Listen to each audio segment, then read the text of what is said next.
میرے دوست، کیا آپ جانتے ہیں کہ اہداف بنانے کی کیا اہمیت ہے؟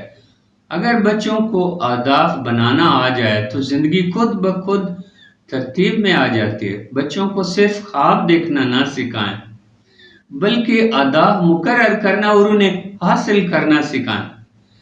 انہیں اس بات کا عادی بنائیں کہ وہ اپنے اہداف کسی نمایاں جگہ پر چسپاں کریں، جہاں وہ روزانہ انہیں دیکھ سکیں، کیونکہ جو چیز آنکھوں کے سامنے ہو وہ دل اور دماغ میں زندہ رہتی ہے۔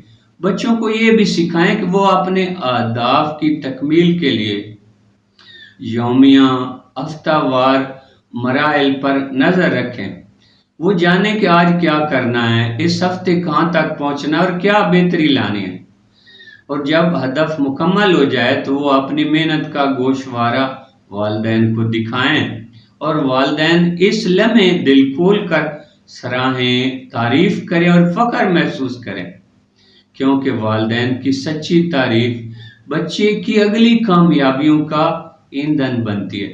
یاد رکھیں، جب بچے سوچ سمجھ کر اپنے ہدف مقرر کرتے ہیں تو پھر اس کے حصول میں انہیں زیادہ مشکل پیش نہیں آتی، اور جب وہ کسی ایک پہلو پر اپنی توجہ مرکوز کر لیتے ہیں تو انہیں زندگی کے بے شمار نئے پہلو بھی نظر آنے لگتے ہیں، جن میں سے وہ اپنے لیے بہتر راستہ منتخب کر سکتے ہیں۔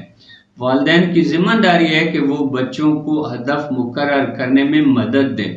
مثلاً ایک سال کا ہدف موسیقی ہو، ٹینس ہو یا مصوری ہو، پھر گھر میں عظیم موسیقاروں، فنکاروں اور کھلاڑیوں پر کتابیں لے آئیں، تصاویر لگائیں اور ایسا ماحول بنائیں جو بچے کو خود آگے بڑھنے پر آمادہ کرے۔ جو بچہ آج ہدف بنانا سیکھ لیتا ہے وہ کل اپنی زندگی خود سنوار لیتا ہے۔